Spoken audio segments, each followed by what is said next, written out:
What is up, guys? Not the best audio situation today, but the big, beautiful bill, it's being voted on right now. We're going to catch the end of the vote and see if it passes the House and moves on to the Senate. And they hit their benchmark. They said they were going to do it by Memorial Day. And now we have to look and see with the manager's amendment, everything that made it through that's going to the Senate. So without further ado, let's roll the intro and get into it.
On this vote, the yeas are 215, the nays are 214, with one answering present.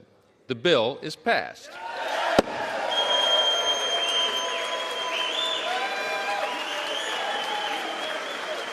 USA, USA.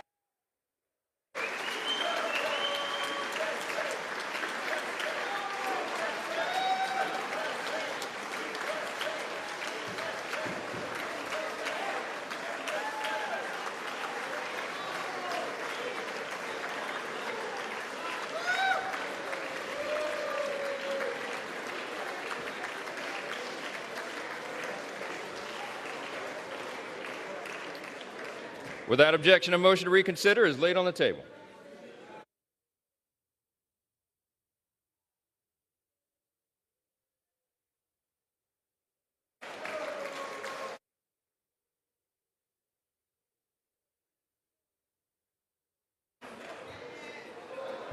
Pursuant to Clause 8 of Rule 20, the unfinished business is the question on suspending the rules and passing H.R. 1701, which the clerk will report by title. H.R. 1701, a bill to require the Secretary of Defense and the Secretary of State to monitor efforts by the People's Republic of China to build or buy strategic foreign ports and for other purposes. Will the House suspend the rules and pass the bill? So many as are in favor say aye. Those opposed, no. In the opinion of the chair, 2/3 being in the affirmative, the rules are suspended, the bill is passed, and without objection, the motion to reconsider is laid on the table.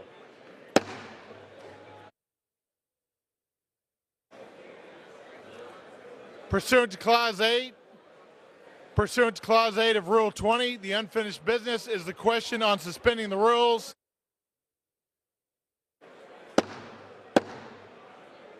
The House.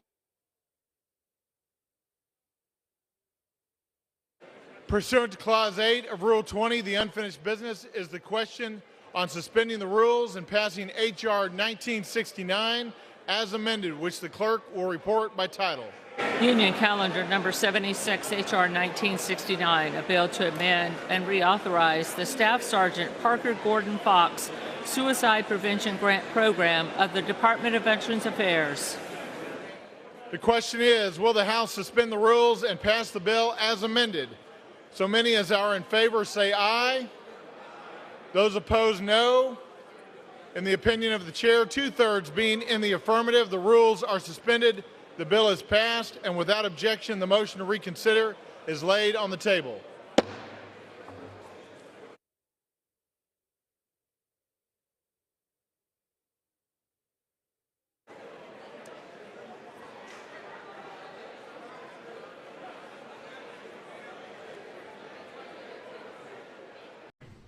Well, this crew behind me is exhausted, so we're going to take maybe one or two questions and call it a day. Yes, ma'am. Speaker Johnson, was there a pivotal moment that sort of shifted the momentum on this bill? 24 hours ago, the House Freedom Caucus was standing right here saying that they need another 7 to 10 days to negotiate the legislation. What changed over the course of the last 24 hours? There were a number of pivotal moments. We have 220 Republicans in the House Republican Conference, and lots of different opinions. They represent very different districts around the country with very different interests. But the principle and the philosophy is always the same. Everybody's conservative. We believe in limited government, and we believe in individual freedom, and rule of law, and peace through strength, and fiscal responsibility, and free markets, and human dignity, the things that are all wrapped into this bill. And so I would say there was a lot of pivotal moments. One day I might actually write a book about the last year of my life and try to get this thing over the line. But I'll say, look, I'm just going to say, I give glory to God. I mean, there's a lot of prayer that brought this together. I'm just going to be very blunt about it. There was a few moments over the last week when it looked like the thing might fall apart. I went to the little chapel over here and got on my knees and prayed that these guys would have wisdom and stamina and discernment. And that's the secret here, and teamwork and mutual respect. Everybody has one another. And I think that's what defines the Republican Party. It's a great day to be an American. It's a great day to be a Republican. Yes. For you, those who go to the Senate, they're likely going to change it a lot. They're prepared to do this again and kind of. No, all the senators, every one of them have promised me they're not going to change anything in our bill. I was honored to be at the Senate Republican luncheon on Tuesday. And, I encourage them to remember that we have a very delicate equilibrium that we've reached on here. A lot of work went into this to find exactly the right balance. And you all saw how perilous that was over the last week as it developed. And I encourage our Senate colleagues to think of this as a one-team effort as we have, and to modify this as little as possible, because it will make it easier for us to get it over the line ultimately and finished and get it to the President's desk by July 4th. And that's a big thing. The reason we were so aggressive, and I know some of y'all smiled and probably mocked me a little bit when I said early on we were going to do this by Memorial Day. You didn't believe it. I know you didn't, Reese. Most of you didn't. But the reason we did that was not because out of pride of authorship or because we were trying to, raise some banner. We did it because we need to get this relief to the American people as soon as possible. And President Trump made these promises on the campaign trail, and we did as well. And we wanted, as Jim Jordan likes to say, we're going to do what we said we were going to do. And that's what this bill represents. And so the timetable is important. We also have the debt ceiling approaching. We've got the relief that the people need. And the sooner they feel that relief, the better. So we did our job, rolled up our sleeves, got it done. We're really proud of that effort. One more question. So there you have it. It passed. Now we have to see what the Senate does with it. And I'm going to be going through the bill as it should be with all of the new amendments to managers' agreements and everything else. It should be published later today. So we can go over that, see exactly what we got in terms of emissions. There's a lot of 2A stuff in there, which came out of the blue and more. So let me know what you guys think in the comment section down below. I think this is a positive. I think we're on the right track here between the Congressional Review Acts, and they also had one of those in the House last night. I don't know if I got the footage for that or not, but